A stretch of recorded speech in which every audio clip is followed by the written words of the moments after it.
Olá, seja muito bem-vindo ao Medicina do Estudante, um canal feito por estudantes para estudantes. Meu nome é Rafael Valença e hoje vou trazer para vocês um pouco sobre síndrome gripal. Nesse vídeo, nós vamos falar sobre definição, etiologia, transmissão, epidemiologia, como é o quadro clínico desse paciente, como é que fazemos o diagnóstico e o tratamento. Para começar, é preciso entender o que é uma síndrome.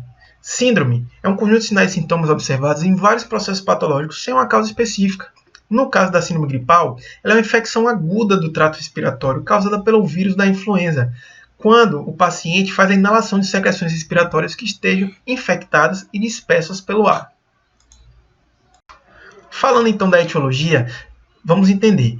Esse vírus ele pertence à família Orthomyxoviridae e é dividido em 4 tipos: A, B, C e D. O vírus D é o único que não infecta seres humanos. Ele foi descoberto em 2011 nos Estados Unidos, mas ele só foi observado em bovinos e suínos. O vírus A é o principal causador da gripe nos seres humanos. O B e o C também causam, mas de uma maneira mais leve. Para a gente entender como é que acontece, é preciso saber que esses vírus eles possuem alguns subtipos. Por exemplo, o vírus A ele possui hemaglutinina e a neuraminidase. Essa hemaglutinina possui vários subtipos, mas aqui eu quero destacar 3. A H1, H2 e H3. E a neuraminidase também possui vários subtipos, mas aqui eu quero destacar as principais, a N1 e a N2. Esses subtipos, hemaglutinina e neuraminidase, eles têm a capacidade de se combinar. E aí o que é que acontece? A hemaglutinina ela tem a capacidade de se ligar e permitir a entrada do vírus no epitélio ciliado traqueobrônquico, enquanto que a neuraminidase ela tem a capacidade de fazer com que esse vírus, depois de replicado e maduro, consiga sair dessa célula, se disseminando pelo sangue e infectando outras células. Também é importante entender que esses vírus eles produzem no hospedeiro, no caso no ser humano, anticorpos específicos. Por exemplo, se a pessoa foi infectada uma vez com o vírus H1N1, ela vai criar anticorpo H1N1. Porém, se ela foi infectada uma outra vez por um vírus H2N2, por exemplo, ela não vai ter anticorpo para isso. Daí a importância da vacinação anual, que é uma vacinação que vai estar protegendo contra o vírus que esteja mais atuante naquele período. O vírus B ele também possui 2 linhagens, a linhagem Yamagata e a linhagem Vitória. A transmissão. Bom, a transmissão ela é feita através de gotículas respiratórias infectadas, como eu falei, que estejam dispersas pelo ar. Pode ser por tosse, espirro ou até mesmo pela própria fala. Também pode acontecer através de fômites. Apesar de ser uma causa menos frequente, pode acontecer. E o que são fômites? São objetos inanimados que possam tá ali carregando esse vírus. Por exemplo, sapatos, mãos, uma pessoa que espirra na mão e acaba pegando na mão de outra pessoa e essa pessoa leva a mão ao rosto, pode acabar inalando essas partículas respiratórias infectadas, né? Maçanetas, talheres, e também acontece pela eliminação de partículas, que essas eliminações de partículas são comuns cerca de 48 a 72 horas depois que o paciente foi infectado. Bom, entendendo então a epidemiologia. No mundo, nós tivemos 5 grandes gripes, mas aqui eu quero destacar 2, que foi a de 1918 e a de 2009, a gripe espanhola e a gripe suína. Essas 2 gripes elas tiveram algo em comum, ambas foram causadas pelo vírus H1N1. É importante entender também que 20% das crianças e 5% dos adultos são acometidos pela gripe anualmente em todo o mundo. Geralmente acontece no outono e no inverno, que é quando as temperaturas são mais amenas e facilita uma infecção respiratória. Anualmente, 250 a 500 mil pessoas morrem todos os anos de gripe e esses vírus, como eu falei, eles podem se recombinar. A hemaglutinina, a neuraminidase pode se recombinar e fazer um rearranjo gênico. E eles sofrem constantes mutações. Por isso, reforçando, é importante a vacinação anual, que vai proteger o vírus que esteja atuante naquele período. Bom, vamos entender então o quadro clínico. Na ausência de outro diagnóstico específico, nós podemos pensar em síndrome gripal aquele paciente que chega com febre, uma febre de início súbito ali por volta de 37,8 graus, com tosse, odinofagia e que apresente pelo menos um desses sintomas, mialgia, cefaleia ou artralgia. É importante observar crianças menores de 2 anos, porque elas não conseguem se expressar direito, não conseguem falar quando estão sentindo dor especificamente. Então é preciso observar outros sinais, como tosse, coriza, obstrução nasal e até mesmo sintomas gastrointestinais, como diarreia.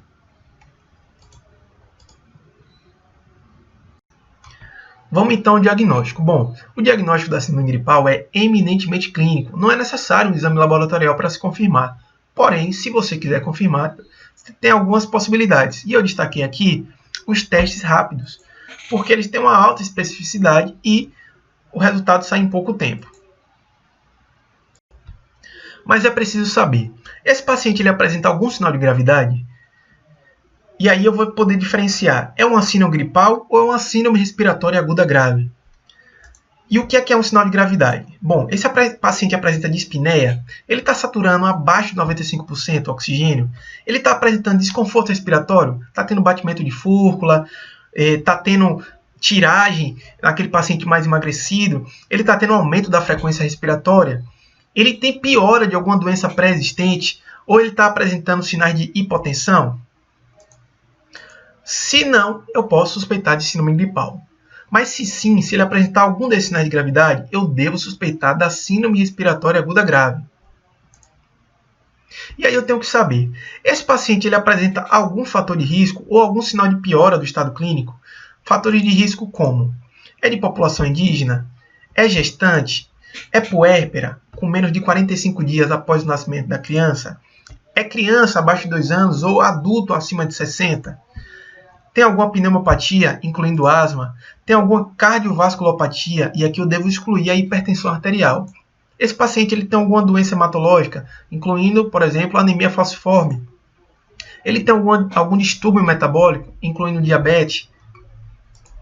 Ele tem algum transtorno neurológico do desenvolvimento, alguma síndrome, por exemplo, síndrome de Down. Ele apresenta algum grau ou caso de imunossupressão, por exemplo, esse paciente tem HIV.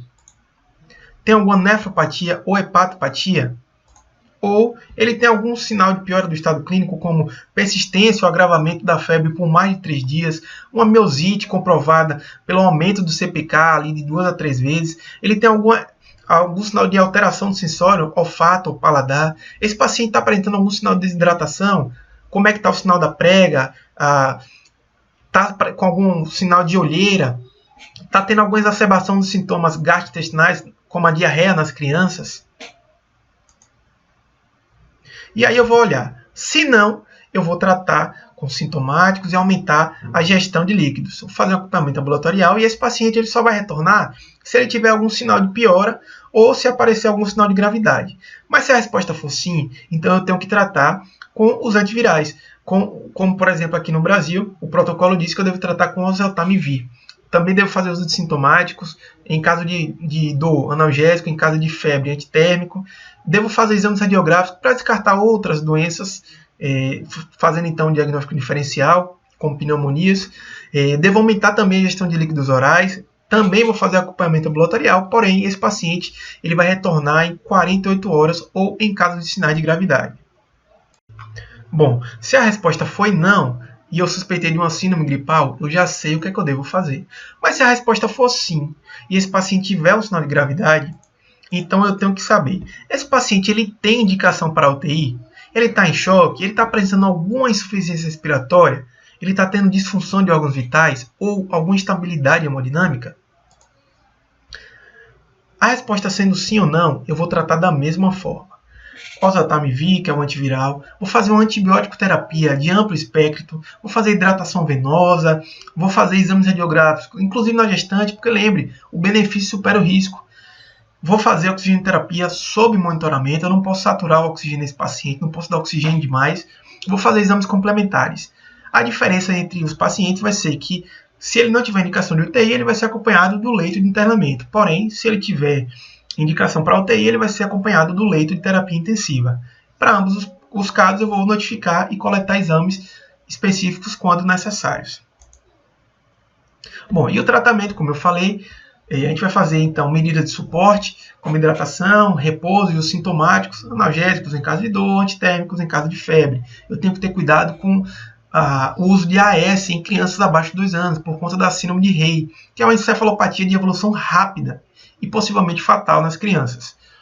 Bom, os tratamentos usados no Brasil, a gente tem os inibidores da neuraminidase. Lembra que eu falei que a neuraminidase ela faz com que o vírus, depois de maduro e depois de já ter se replicado, ela faz com que ele saia, até essa evasão celular e possa se disseminar e infectar outras células? Pois então, o principal tratamento aqui no Brasil consiste no bloqueio da neuraminidase. E nós temos 2 medicamentos, o oseltamivir, por via oral, e o zanamivir, que é inalatório. Qual é a diferença principal entre os dois? A biodisponibilidade.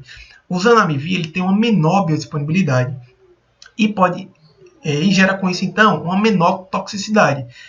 E o oseltamivir ele tem uma maior biodisponibilidade, gerando também maiores efeitos colaterais, como náuseas, vômitos, efeitos psiquiátricos, renais e até mesmo hepáticos.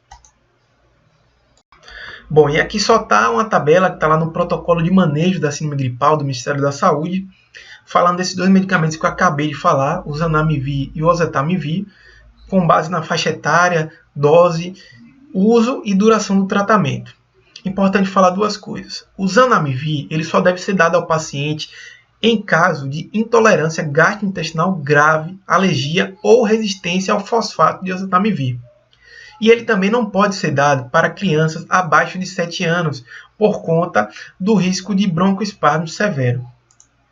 Bom, essa foi a aula sobre síndrome gripal. Espero que tenha servido para você, que tenha sido útil, que você tenha gostado.